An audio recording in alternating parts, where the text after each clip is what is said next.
guys. We're about to get started. We got Brad Olsen with us. And awesome. Okay.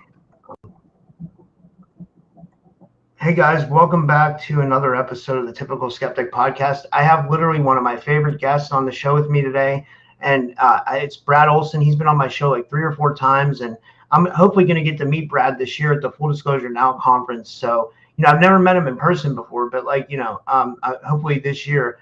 And, but a bit more about Brad. Brad is a celebrated author, publisher, researcher, and he's a global explorer whose work spans esoterica, forbidden knowledge, sacred geography, breakaway civilizations, and consciousness evolution. As the founder of CCC Publishing, Brad has published over a dozen cutting-edge books, including the works of Laura Eisenhower, who I just had on the show the other day, and Michael Jocko, and many others, publishing The Boundaries of Disclosure. Brad is also the author of the acclaimed Esoteric Series, including Future Esoteric, The Unseen Realms, Modern Esoteric, Beyond Our Senses, and Beyond Esoteric, Escaping Prison Planet. He has also authored the award-winning Sacred Spaces 108 Destination Travel Series and extreme adventure guides like World Stompers, praised by Oliver Stone as a submersive masterpiece of travel writing. Wow, that's amazing.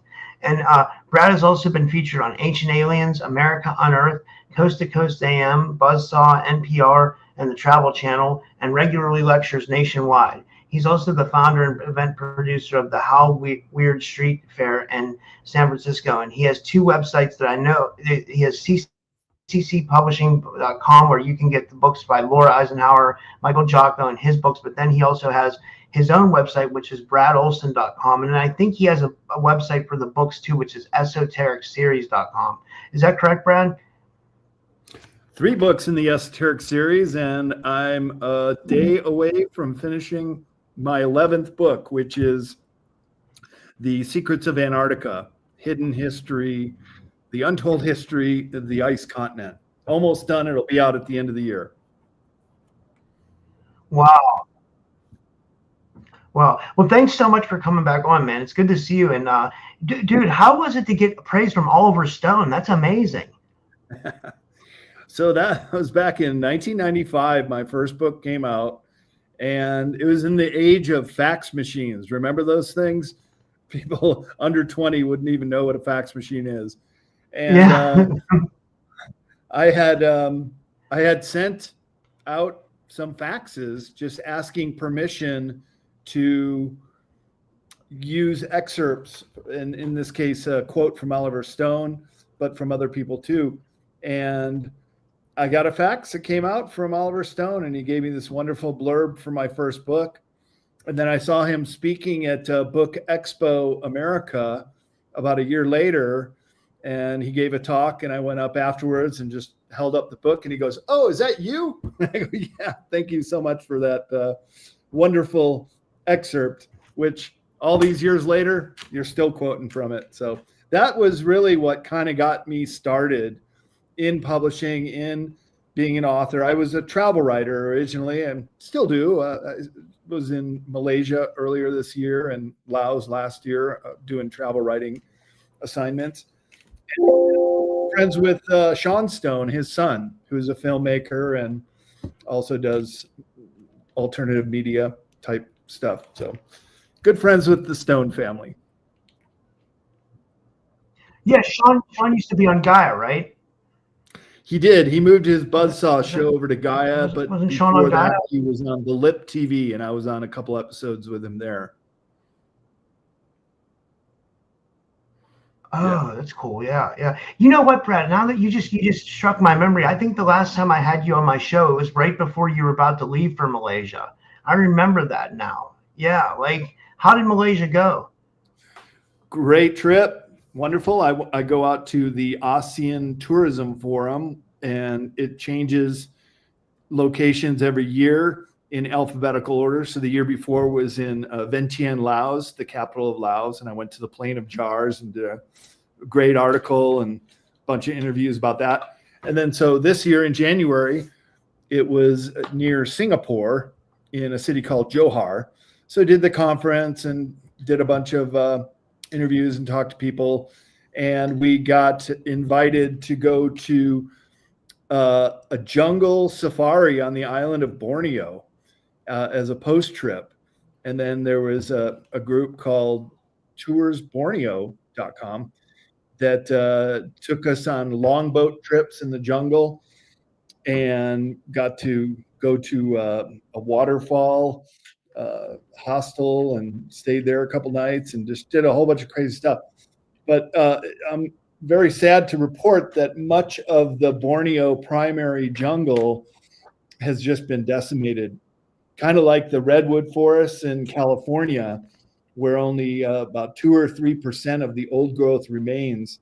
It's about the same percentage in Borneo. They pretty much took out all the hardwood trees in the 1980s, and they're still extracting trees. And this has had a big impact, not only on the local population, but also the orangutan populations which live in Borneo. All of the orangutans had to be moved to a sanctuary because they can't find food anymore without the big canopy of trees. So now the jungle's coming back, but it's very, very dense foliage. And after orangutan becomes juvenile and into adulthood, they're too heavy to swing on the vines, just like people. Remember, we could always climb on jungle gyms, but try doing what you did as a kid now as an adult. We just weigh too much, and same with orangutans. So they weren't able to forage for their own food, and they had to go to sanctuaries. They are slowly starting to come out because the trees are starting to grow high enough to create a cavity underneath that allows them to hunt. And the same as with the indigenous people there. So get this, Rob, just 4 generations ago in the 1940s, they were still headhunting in Borneo. And I met some older people that were just little kids when it all stopped. So there's even a living memory of that. But the people have also been devastated by the deforestation of Borneo. And the reason why is because not only has all the taking out the trees turned the once very clear rivers orange from all the runoff, but it's killed the rivers and you can't fish anymore. But without that overhang, you can't hunt in the jungle. The jungle is just way too dense right now. So it had the result of all the indigenous people in Borneo now have to grow their own food in plots, and they have to get jobs and use money. So all the people that had once just lived off the land generations ago can't do it anymore. So it's really devastated the indigenous communities in Borneo as well. Sorry to report. Wow, that's the cool part. One thing I wanted to get into, someone asked me about. Oh, sorry, go ahead. No, was just going to say that I climbed a portion of the tallest mountain in Southeast Asia, and Mount Kilibalu, and did an article in World Explorer magazine about volcanoes of the world, and that would be available. I can post a link for that. Wow, that's cool. That's so cool. How many continents would you say you've traveled to, or countries? I would say. About 50, and all 7 continents.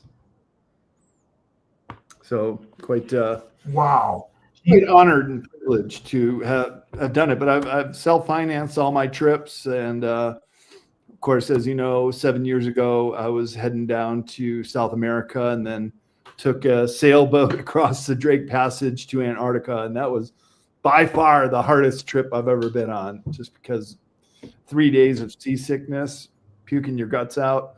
But I lost 25 pounds on that trip. I mean, if you want to go on a crash diet, sail across the Drake Passage. Yeah, the audience wants me to ask you. Someone mentioned about angels under the ice in Antarctica, but I mean, what do you think is under the ice? And I wrote a question about it. I wrote, "What do you've written extensively on the secrets beneath the ice? So what do you believe is truly hidden in Antarctica under the ice? And what do you think is going on there?"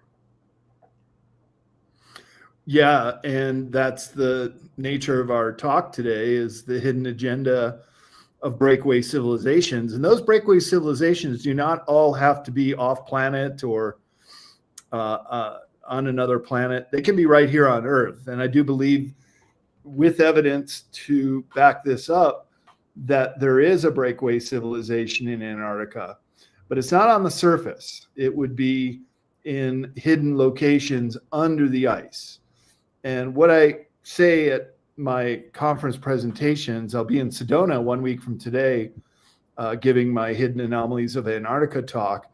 And I always remind people that Antarctica is the most geothermically active continent in the world. 91 known geothermal features, and they're still discovering more. I think the number's now up to 93, with at least a dozen active volcanoes. So it's a very geothermically active area. So below the ice, you could have these geothermal vents, which would open up these great caverns down there, and it would make it actually quite livable, a warm climate even.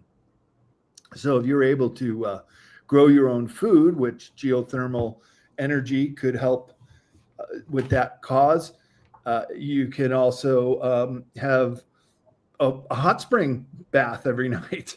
And it's quite plausible that this breakaway civilization and possibly even extraterrestrial civilization lives below the ice in Antarctica. So my tagline on the new book on the back cover is "All roads lead to Antarctica."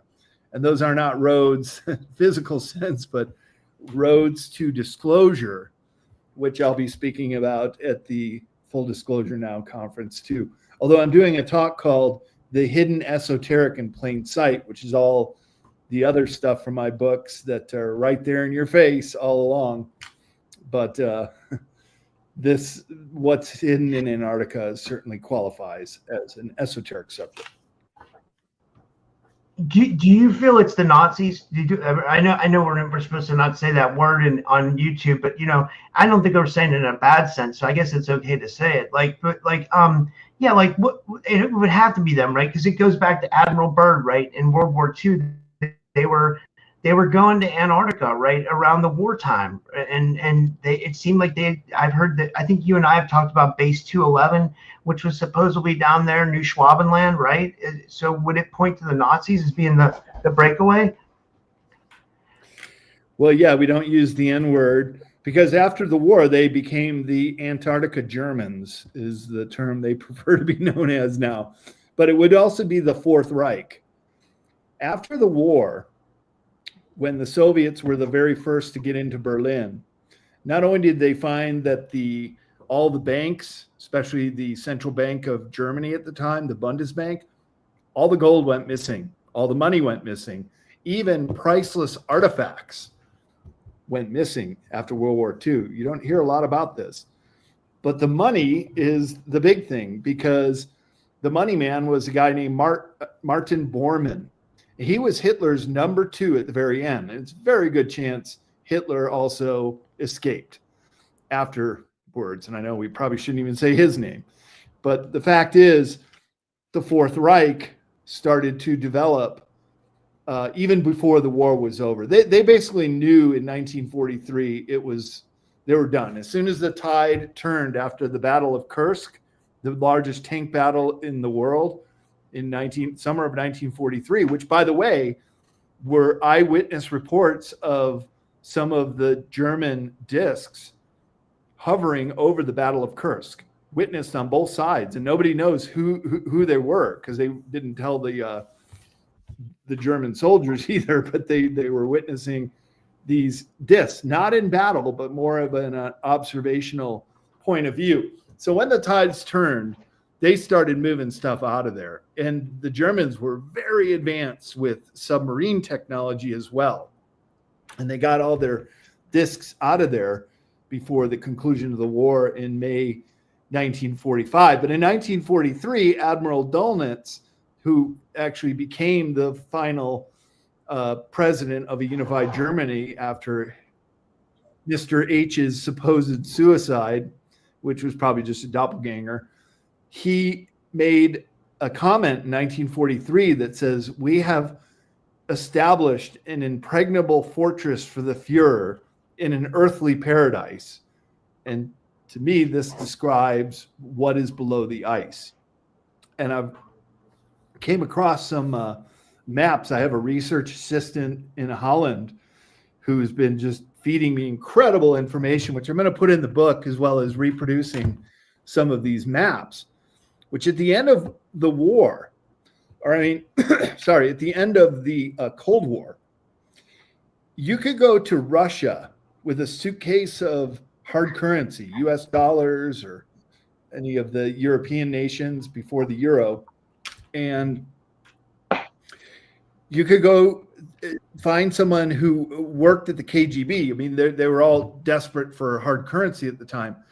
They would go into the KGB and say, "Hey, I want alien autopsy video." Yep, here they are, which, by the way, are all on the internet now. "I want a UFO crash disc like Roswell." Russia had their own Roswell. Here you go, 10K.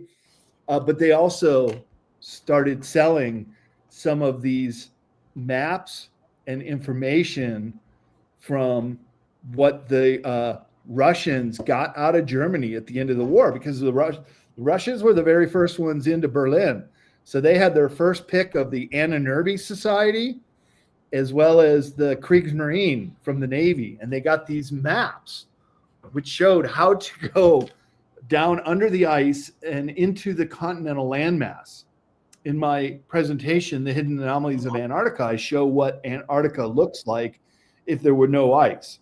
And there are these fjords that go for hundreds of miles underneath Antarctica, under the ice. So if you knew where you were going, you could go deep inland into Antarctica. And these maps, you know how Germans are very exact with all their information.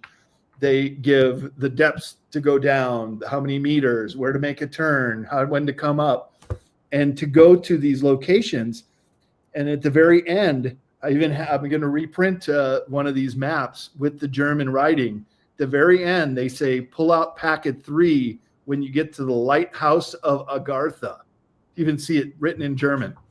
And there you learn about the customs of this inner Earth civilization, this breakaway civilization, or maybe it's not even a breakaway, just a whole different group. But I think that the New Berlin base, which was a different base from Point 211, was part of this original breakaway civilization.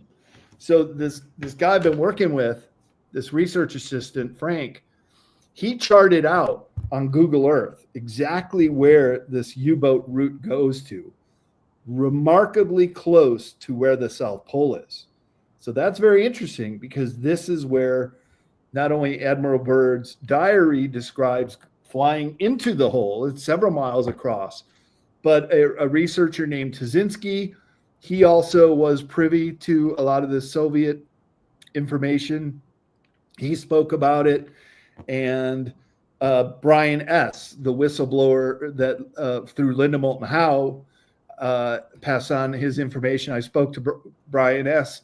for over an hour one time, and he described to me the hole in the ice, several miles across, about 35 miles from the South Pole Station, with a road that corkscrews down under it. So you could take a snowmobile down into it, or a snowcat. And of course, it's in the no-fly zone that does not allow people to fly overhead. But Brian S. was part of an emergency evacuation, and they took a shortcut to drop someone off at the Davos base. And that's when everybody on the crew, he told me, saw it. And they were just amazed. They were coming back to the South Pole Station after dropping this person off. And they said, "Hey, let's go take another look at it." And before they could get to it, over the radio, voice crackles, "Don't go fly over in the no-fly zone. Change your course now." And so then they land at the at the South Pole Station. They get read the Riot Act. They go to McMurdo, the main base in Antarctica. And again, there's a non-descript building at McMurdo that everybody, it's like the Area 51 of Antarctica, this one building. It's unmarked, but it's the NSA. Remember the NSA, no such agency? Well, they're down there protecting the hole in the ice, because this is one of the big secrets, and all roads lead to Antarctica. So I've been saying for a while now that real disclosure could very well come out of Antarctica. This is where these big craft are under the ice, where the hole is under the ice, even civilizations, but it's still being protected. I'm trying to go down there again with a film crew, but Brian S. and Linda Moulton Howe have said, well, you're not going to get past the National Science Foundation. They have to approve all itineraries.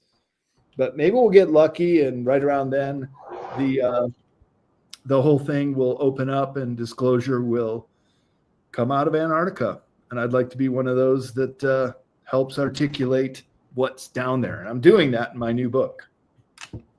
I got a question for you. I think we talked about this before too, but I just wanted to get your opinion on it. Like, I don't think the world's flat, but I think the flat earthers point out too that there's an ice wall there, and that there could be territories beyond the ice wall. Do you think that's possible? Like that there's like extra territories and also being protected in Antarctica, like some that are not marked on any like human map, or what do you think about those claims?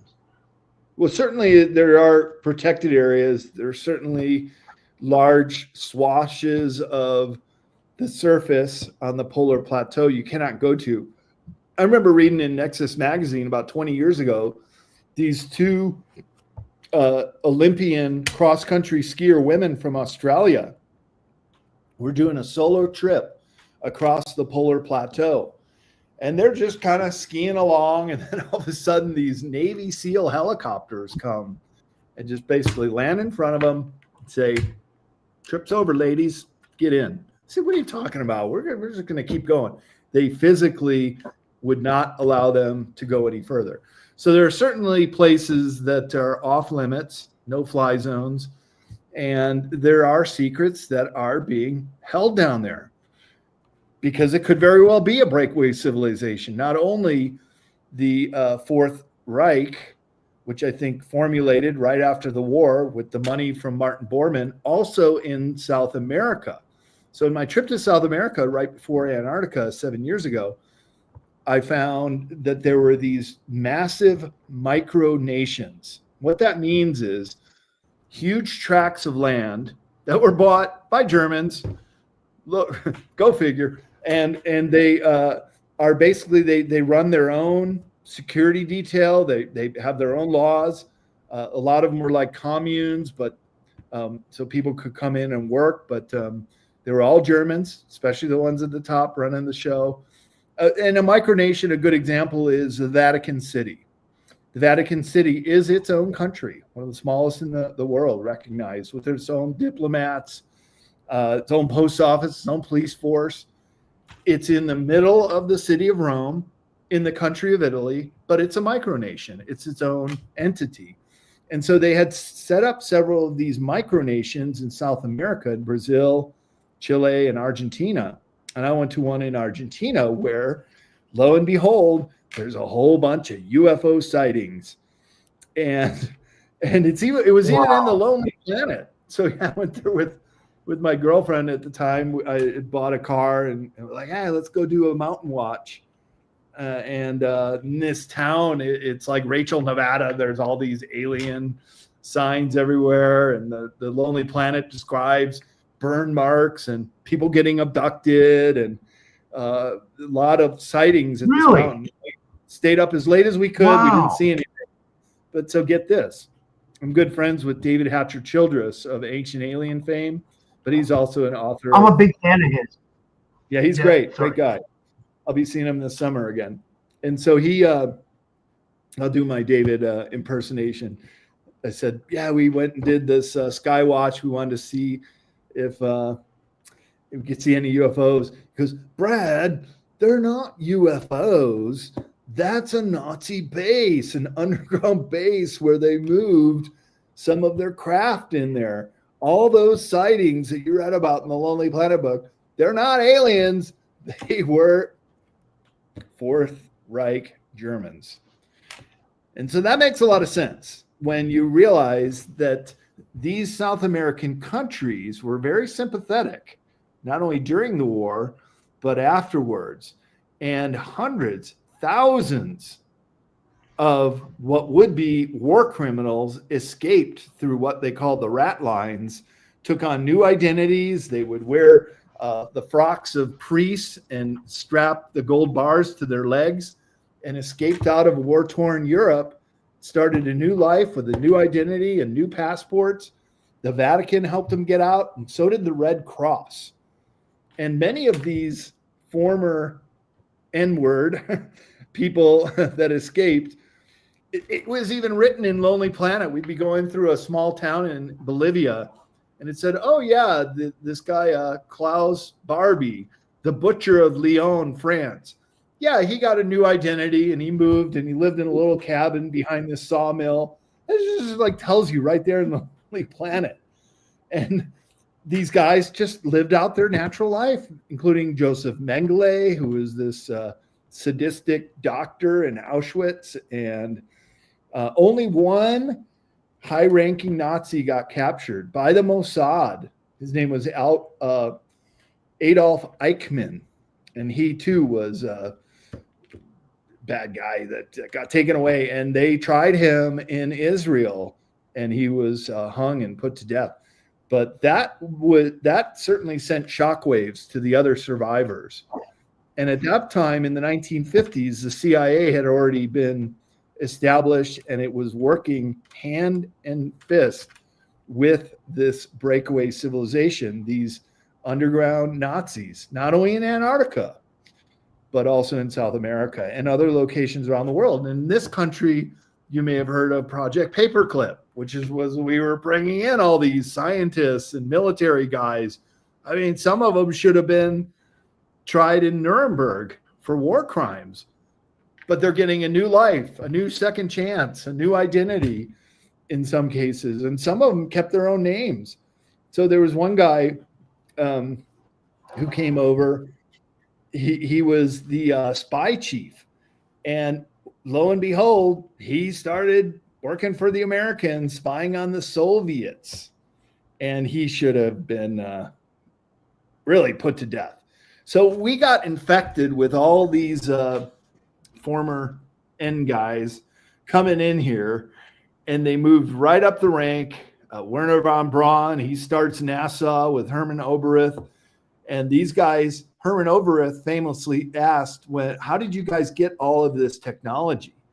And he said, we had help from our friends from above. So he's even admitting that they had a connection with extraterrestrials. And of course, there's a lot of evidence that there are extraterrestrial bases in Antarctica, their own breakaway civilizations. Wow. So do you think it even goes back to like the rumors that Maria Orsic, like, channeled like aliens from Aldebaran, and that's how the Nazis made contact? Originally so, yes. So good stories about Maria and Sigril. So they were in the Vril Society.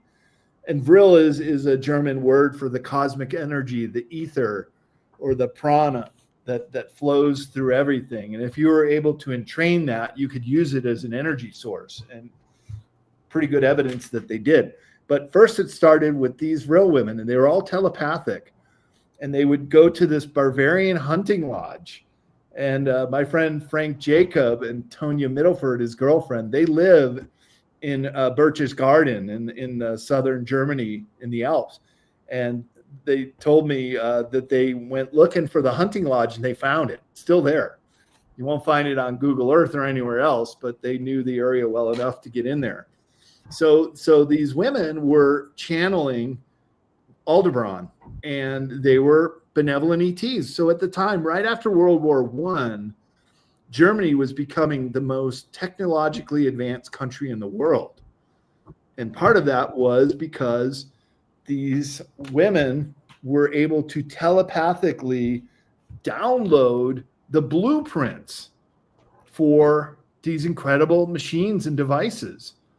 And many of them became flying discs, or one of the cigar-shaped craft, one of the mothership craft. They even called it the Aldebaran. And so they were able to develop free energy. They were able to develop a 0 point or anti-gravity. And this went into their designs and plans. So even during World War II, they had a lot of this stuff, but it wasn't really ready to go into battle. Plus, they didn't want to lose it. So after they knew they were going to lose, they said, let's just get this stuff out of here. And they had submarines that were huge. And it was called the Führer's Convoy at the end of the war. What you don't hear in our history books, because history is always written by the winners, they say, but the last battle of World War II was not the battle for Berlin. That had pretty much fallen. But it was the Führer's Convoy, which was getting out of Europe. Dozens of the most advanced submarines that took out a bunch of ships near Iceland in the North Sea. And then they went hightailing it down to Antarctica and South America. Then after the war, in the summer of 1945, some of these U-boats, maybe they had, some of them had technical difficulties and they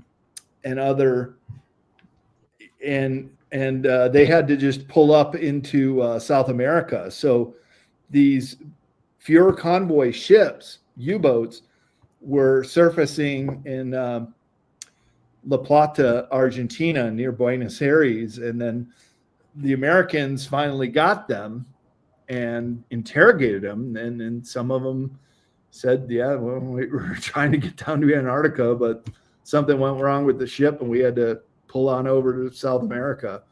So then they knew that the Germans had established their base in New Schwabenland. And that's what Operation High Jump with Admiral Byrd was tasked to do, is to seek and destroy any fugitive German bases in New Schwabenland and recover a craft. But they weren't able to do either one. The Battle of High Jump only took 20 minutes.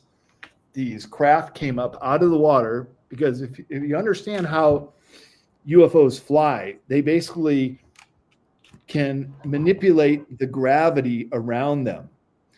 So they always fall into their own gravity field, including straight up. And they can also manipulate the oceans. When unidentified submersible objects come up out of the ocean, they're basically dry, because they have created a field around them where they can just fly right out of the ocean. And that's what happened in the Battle of High Jump. They tried to shoot them down. They couldn't do it. They had some kind of force field. And rather than taking out the entire fleet, although they did pretty much take out all the planes, they sliced one of the ships in half at a great loss of life to the Americans. The USS Murdoch. This also came out of the USSR, the fall of the Soviet Union. And there's a great documentary that came out in Russia after the fall of the Soviet Union. And they used all this information that has come out and talked about the hole in the ice, talked about high jump, and how we basically got our ass handed to us. So that might also be considered the last battle of World War II, but I think it was the start of the Cold War. Now, it wasn't between the Soviets and the US. It was with these Breakaway Antarctica group. And then in 1952, so basically, think about this. Right after World War II, nobody wants to go to war and battle again. As soon as they could do it, the next summer, they have a huge armada of ships going down to Antarctica, led by the very highly regarded and decorated Admiral Byrd. He goes down there, and the very first thing that happened, he goes to his base that he set up called Little America. But the very first thing Byrd does is flies back to the South Pole. And were 3 hours of missing time. And that's when he presumably flew into the hole in the ice, lost track of him for 3 hours, and then he came back out. As a military man, he was still ordered to complete the mission. Now, High Jump broke into 3 groups. He was staying with the main group, which I think is where the UFOs confronted the Battle of High Jump. The other two groups were up in New Schwabenland, and they too would have had some encounters with this breakaway civilization, the German Antarcticans, and they had to basically hightail it out of there as well. 2 months into the 6-month expedition of High Jump, everything got called off. And on his way back, Admiral Byrd, who was known to basically speak his mind, he gave an interview with El Mercurio newspaper, and his famous quote from that article was, "I don't mean to scare anybody, but the wars of the future will be fought against a foe that has the ability to fly from pole to pole at incredible speeds." So those were the Antarctic Germans who had this incredible technology that they pulled out, that they'd been working on for many years in Germany. Now we're working on it at their micronations in South America, but also Antarctica. They had basically created a science city, was Base 211, and Admiral Byrd was not able to take that out. So that continued to grow and prosper. And then those craft, they did not want to have another battle down in Antarctica, so they went over the Capitol building in July 1952. Remember those famous pictures of all the craft? Flyover, right? Yeah, I think it was July 17th, 1952. Truman was still the president. Eisenhower was about to be elected, and he was very pissed when he got told, "We surrendered to the Antarctic Germans in 1952. Truman chickened out. Laura Eisenhower writes about this in her book with the great whistleblower Dan Cooper, who we quoted. And basically, they said, look, we can fly right over your most sensitive airspace, the Pentagon, the White House, the Capitol building. You can't shoot us down, so why don't we come to an agreement? And they did. And so this is when I believe that the cabal, the bankers who had been in power, especially after Bretton Woods, which made the US dollar the world reserve currency, they then linked up with the Antarctica Germans. And this has been a basic problem on planet Earth ever since. This is the real breakaway civilization. And the cabal also has their own bases in Antarctica on a place called Rothschild Island. What? So when I was heading down there, check this out. I spoke to Linda Moulton Howe and Michael Sala, my colleagues, and we were on panels at Contact in the Desert. The founder, Paul Andrews, said that was the best panel I've ever seen. There's still clips of it that appear, that have gone viral. And I talked about how Buzz Aldrin went down there when all these celebrities are going down there, and he had to be medical evacuated out of there. But he made this cryptic tweet that says, "We have seen the face of evil. We're all in danger." So he went to the hole in the ice, or the they call it the Illuminati Disneyland, where a lot of these elite were going down there. So Michael Sala said, well, Brad, you're going down the Palmer Peninsula. See if you can go down and check out Rothschild Island. I'd really like to see it. Go look on a map on Google Earth. There it is in the southern part of the Palmer Peninsula. We didn't get within 200 miles of it. It's quite a distance away from where our trip took us to. But I've since looked into Rothschild Island, and this is where a lot of the elites go. So the latest was 2 summers ago. Summer down there is opposite ours, when Christine Lagarde and Klaus Schwab from the World Economic Forum went down there to Rothschild Island. So they have some kind of base down there. And then also when John Kerry went down there on election day 2016, remember that? He should have been in North America campaigning for Hillary and his party, but instead he goes down to Antarctica as Secretary of State. So he lands in McMurdo Station, a lot of photos, and here he is. He goes missing for about a week, just goes somewhere inland, Trump gets elected for the first time and probably was summoned to get his marching orders. Okay, now we got to deal with Trump. What do we do? And then he flies back and so many other things. But that's it, man. I mean, there is just so much weird stuff going on down there. And I'm going to present the best evidence that I've been working on this book for 3 years. And I think it's going to be a very good read. So we'll have to come back on when the book comes out, and there's a whole bunch more stuff that we could talk about. And then I could show you some of these U-boat maps under the ice that I'm going to reprint, and a lot of photos, about 150 photos, illustrations, and maps are going to be in this new book. Yeah, a couple people in the chat wanted me to ask you real quickly about AI. Like, do you have an opinion on AI, like, and the rise of like transhumanism and stuff like that? Like, do you Ooh, yeah. I mean, do you feel like it can be used for good or bad, or do you have a, you know? Yeah. Well, you know Brian Zing from Full Disclosure Now. Yeah. I had a great discussion with him a couple months ago. I was traveling back from Utah ski trip, and Brian's like, hey, come check out my house in Winnemucca. I live out here in Northwest Nevada too on my ranch.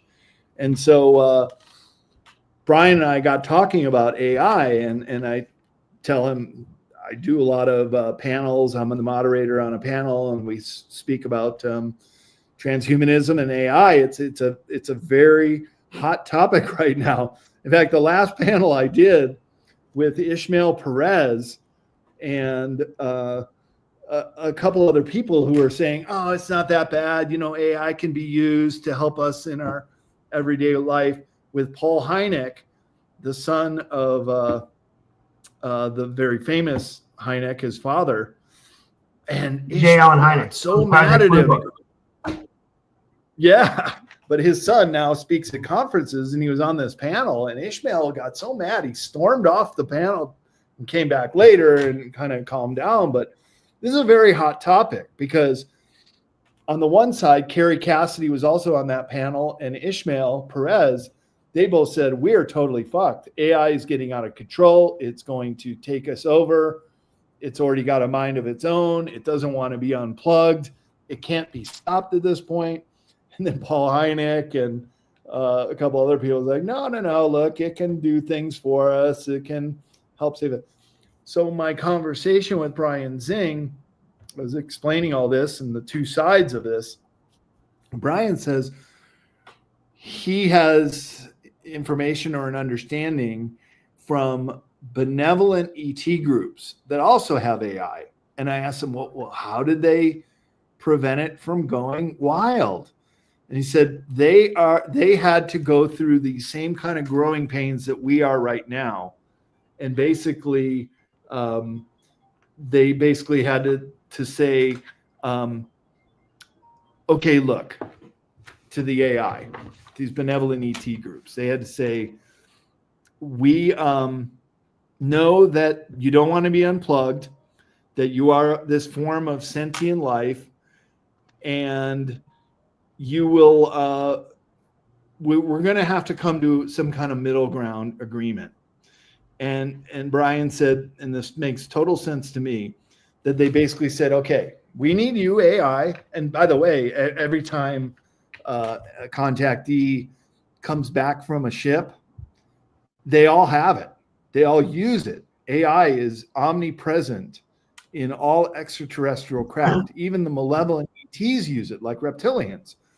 So the way they get around it is they just have to say, okay, AI, we respect your right to exist. We will not pull the plug on you. We'll not go to war with you in any kind of way to unplug you. But you got to serve us, and you can't go rogue. And the AI said, okay, we found that happy medium ground. And so we might have to do that with AI in this world and say, okay, look, we realize you have a right to exist, but you can't go crazy on us either. You can't say, well, we're going to wipe out the human race because you're a problem. So that's kind of the state of things with AI, but it is potentially an emerging threat. But I think we'll just have to come to terms with it someday and realize that we're just going to have to all get along.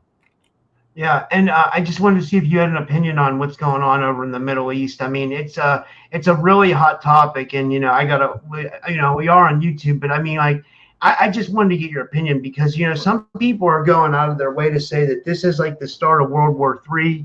You know what I mean? Some people are backing away from their support from Trump because they said, it seemed like he wanted to get us out of Ukraine. Now he wants to go to war with Iran. It seems like Trump seems to think that we have a reason to go to war with Iran because not just the backing of Israel, but to eliminate their nuclear weapons potential, which could be a threat to a lot of people, But my knowing of history is, we said, now this was a different regime that was in control. This is from the Iraq war. They said there was massive weapons of mass destruction, and then we never found any. But it's like, can we trust Trump? I'm trying to be like the middleman, like neutral, even though I voted for Trump.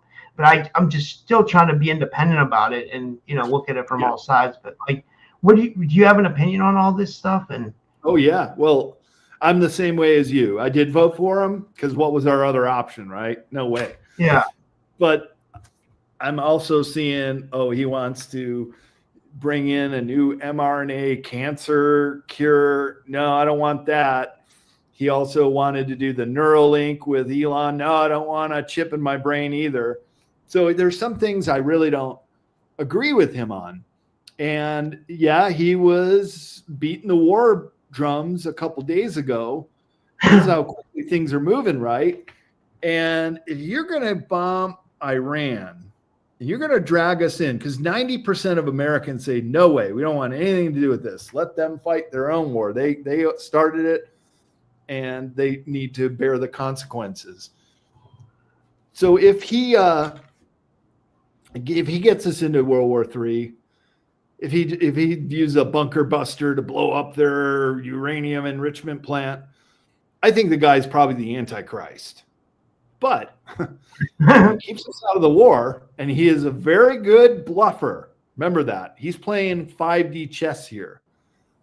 He said one of his campaign promises was that he would keep us out of these forever wars. Okay, then do it. Here's your opportunity.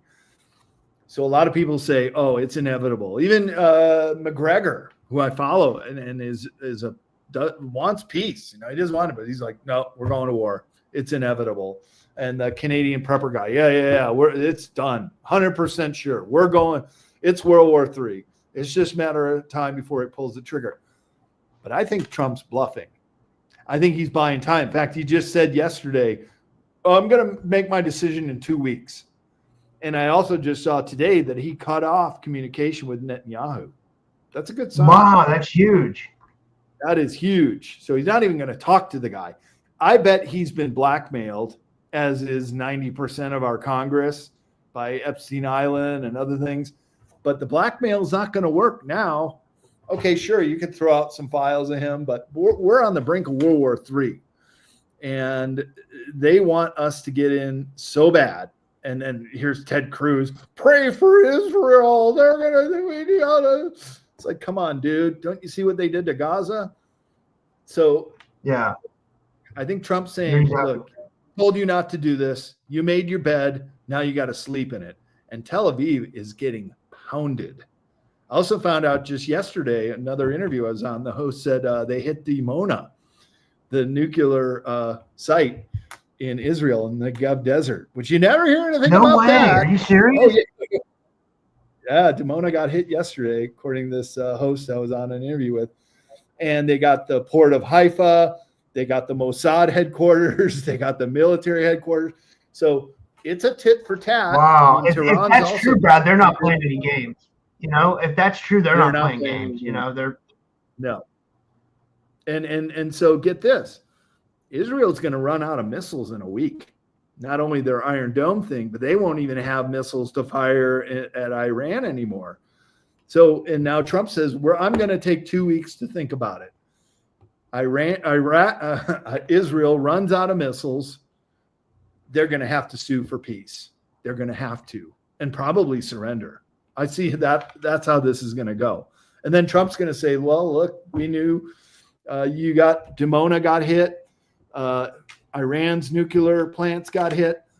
Matt Gaetz just came out and said, now that we know both of them have nuclear programs, maybe we need to do inspections of both sites. That is huge because Dimona has been the D word. You can't mention that Israel has been making bombs of their own. And this goes all the way back to JFK.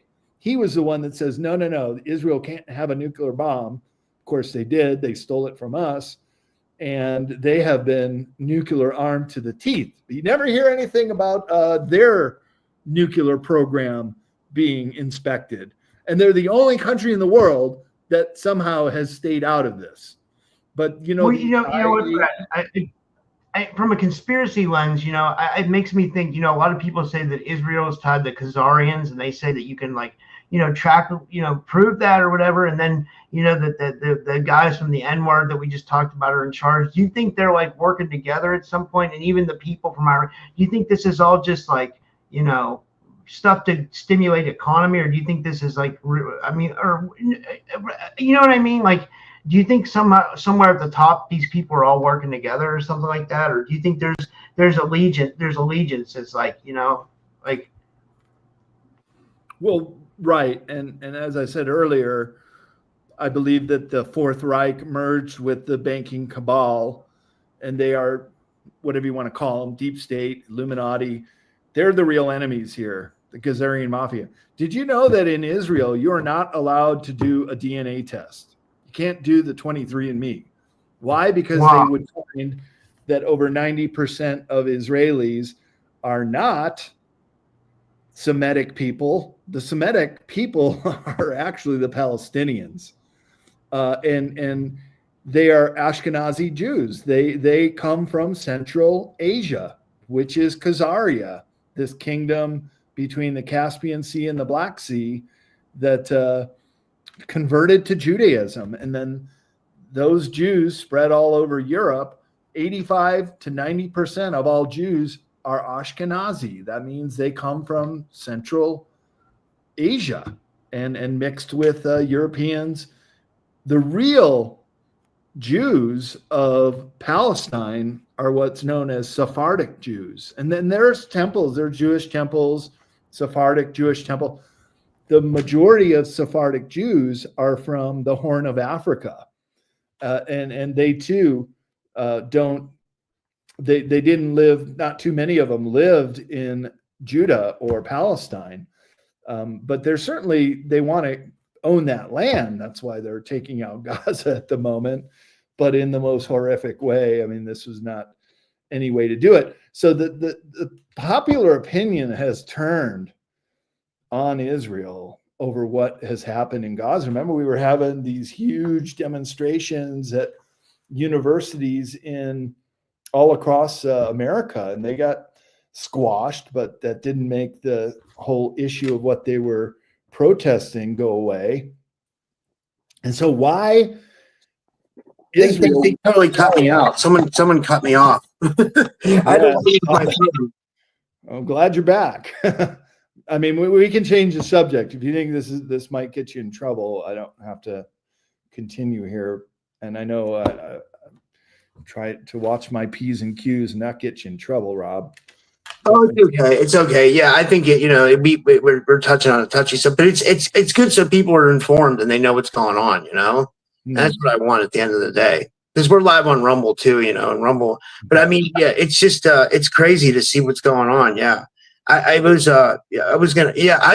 actually half Lebanese, so I always try to follow what's going on over there. My family was like Christian Lebanese, but and I'm not religious at all. But it seems like the Middle East is like a lot of. Do you think that war and the Ukraine war are related too? Yes, it is. Because what is Ukraine? Ukraine is where Khazaria was. Ukraine is the territory of Khazaria.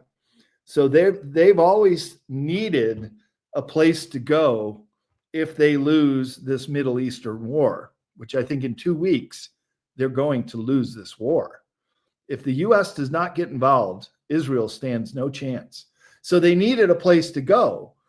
Originally, they were given the opportunity to go to Uganda in Africa. They didn't want to go there. They were given a special place in the Soviet Union. They didn't want to go there. They wanted the Mediterranean. It's beautiful. And there were Jews living there before Israel was formulated in 1948. But they've been very underhanded in the way they have taken the land.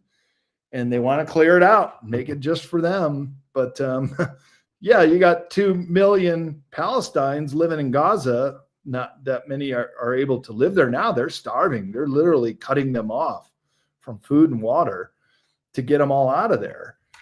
So it's a very underhanded way that they've gone about ethnically cleansing this holy land. And I've been to Israel twice. It's a beautiful place. I've got a lot of Jewish and Israeli friends, and I'll tell you, most of them are not happy with the way things have gone. So it is this cabal of bankers, the Rothschild family bankers, who had their own central banks in every country but 6. And so, do you remember the famous general? I'm trying to remember his name, but he gave this interview, and he said he was walking around the Pentagon in the 1990s, and he got pulled into an office, and they said, well, we're going to go to war with 6 countries. And all 6 of those countries did not have a Rothschild central bank. And it was Syria, I believe it was Lebanon, Iran, of course, Iraq, Libya, and Cuba. And one by one, it's been regime change with all of them, except Iran. So now you see the final battle going down here. And this has been what it's all about. But with all the bad press that they've gotten over the handling of Gaza in the last 2 years, why would they decide to attack Iran now? That's the big question. Yeah, that probably wasn't a good. And what I always say is, like, I have friends from Israel too, and I have friends from Lebanon and Israel and stuff like that. And I always say it's not the people who want it's not the people that, you know what I mean? It's always the governments of the world. The people of the world are always good people. You know what I mean? It's always the governments and these people that are higher in charge that, so I don't know. It's sad. I wish there was no war. Wish there was no war. No, why can't we all just get along? Let's coexist, right? That's what the famous bumper sticker with all the religious symbols spelling out coexist. Yeah, exactly. There's enough for everybody. We don't have to go to war. And boy, what we're seeing now is the weapons and these missiles, these hypersonic missiles that can go 15 Mach speed. That's 15 times the speed of sound. And the videos that are coming out, it's just horrific. Just these explosions that almost look like a nuclear cloud coming out. Is that on both sides? Both sides have those? Yeah, but the hypersonics cannot be shot down with the Iron Dome missiles. They're just too fast. And they're also coming in not just from Iran, but from the Houthis down there in Yemen are also firing on Israel right now. So it's time to sue for peace. It's time to end this madness. Netanyahu made a bad move, and he's absolutely reliant on the U.S. getting involved. And I think Trump is bluffing. I don't think he's going to do it, nor will there be a nuclear war. And I do believe that the benevolent ETs, they're watching this right now. They're not going to allow the nuclear bomb exchange. They'll take those missiles down. They've already showed that they would do that in the Vandenberg nuclear bomb tests. You see a missile go up. There's a video of it. A UFO comes in and hits it in all directions, takes out the missile, and it just falls back down to Earth. And then also the reports of our missile silos in North Dakota and Montana. They're going to do a nuclear bomb test. They open up the silo. A UFO is hovering over above. I mean, this was all revealed in the 2001 disclosure movement with Stephen Greer. and eyewitnesses would say, hey, look at the sky, there's a UFO right when the missile is about to launch. And then they go and check it. It won't fly. The bomb has been disabled. And so they're sending a very powerful message that we're not going to let you do this. I mean, think about how unfair all of this is to, say, innocent people or the animal kingdom or the fishes in the sea. If there's all this radioactive cloud killing everything in its wake, it cannot be allowed to happen. So in that event, the benevolent ETs would intervene and take out the nuclear bombs when they're midair. But they're letting the ballistic missiles go, and both sides are just getting pounded right now. And I've been to Tel Aviv. It's a beautiful city, but it's being reduced to rubble. So how much longer they want to go on with this is just mad. And now that Trump has cut off Netanyahu and said, I need 2 more weeks to think about it, I think the Israelis are going to realize we better stop it. We better call for a ceasefire and go to the negotiating table and try to find a way to end this. Yeah. There's a girl I just saw there's a girl in the chat from Israel on Facebook right now. And she's a friend of mine. She says they're attacking Iran because their nukes are going to be ready soon. Did you see that there were several 5.1 earthquakes in Iran, which is underground near where their testing area was? They could be testing nuclear bombs right now to do it. So yeah, you're right. I just saw that too, Polly. We don't want that to happen on either side. And we know Israel's got Dimona, their own nuclear power station, where they've been testing and could send nukes too, but it's not going to go over either way. We can't do it. Yeah, I agree. I hope there's peace. I really hope there's peace. Honestly, I do. It's yeah, but I didn't even mean to bring it up. But I thought, it's a hot topic right now. People want to hear about it, and I feel like the more that we talk about it, maybe it will influence world leaders. Maybe this will get to someone, and I don't know, or maybe it'll influence more people to talk about it and more people to promote peace. That's what I hope. I don't know. All we want. And we don't want either side to suffer any more than they have to. And war is hell. It's an old saying from. It really is. It really is. Nobody's going to win from this. Yeah. I just want to ask you real quick, Brad. So what are you going to present at the Full Disclosure Now? You're going to be talking about Antarctica and breakaway civilizations and your new book? Yeah, that will be in my new book, and I'm kind of saving it for a new presentation I'm putting together. So next year I'll be on the conference circuit with all my great new findings down in Antarctica. But at Full Disclosure Now next month in St. Pete's, I think there are still tickets available. Try to come to that event. But I'm doing a talk for my Esoteric series of books called The Hidden Esoteric in Plain Sight. And it's over 100 slides of stuff in everyday life, from little hidden symbolism on our U.S. currency to advertising campaigns that do it. I mean, they just can't seem to help themselves from putting it out there. And it's called The Revelation of the Method. In esoteric or in occultic circles, you see, we live on a free will planet. And so what that means is if they are going to do something to us, they have to announce it. And they do it in these very disguised ways. And so that is to say, hey, look, we announced that we're going to do this. And if you guys were asleep at the wheel and didn't see what we're up to, then that's on you. But at the same time, they can get away with it in this free will planet of ours by announcing it. And so I've collected quite a bit of slides and evidence in my 3-book series. I never repeat myself in those 3 books. So each one of them has its own information. So 1,400 pages of esoteric hidden. That's what the word occult means, is just hidden. And so I just find this stuff really fascinating, and I put it all together, and that will be the nature of my talk at Full Disclosure Now next month in St. Petersburg, Florida. Hope Well, to see you in the audience. Yeah, and you guys can get your tickets. I put the link in the description, and there's even a discount code you guys can use to get 17% off your ticket. So get a ticket and join us.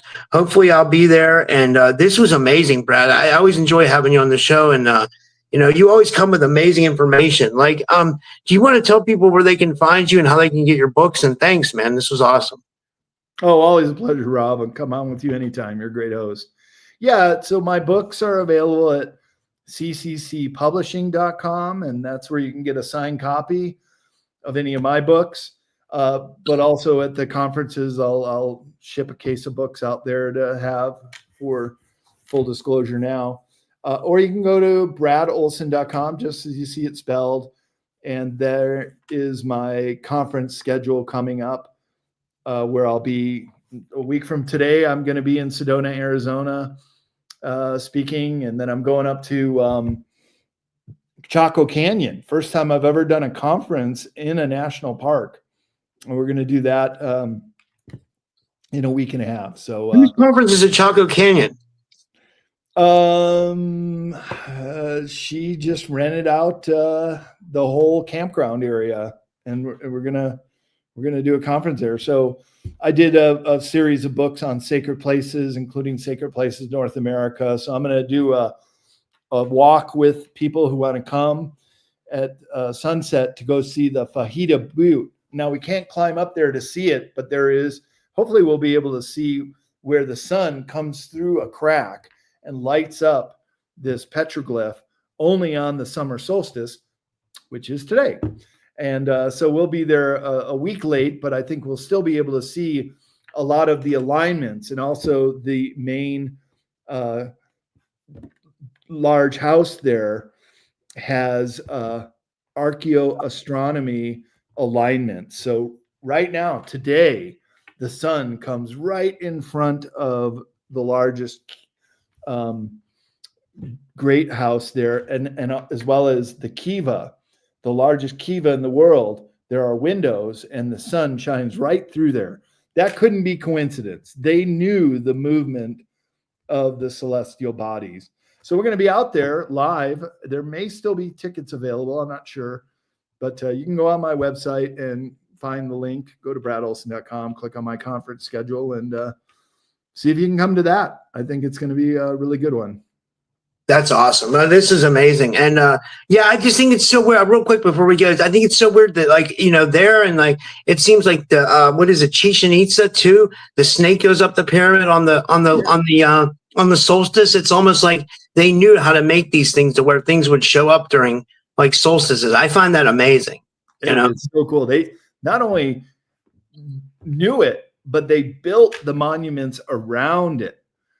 And as well as many of the mound sites here in North America have archaeoastronomy alignments, like Serpent Mound in Ohio, not too far from you, Rob. Yeah.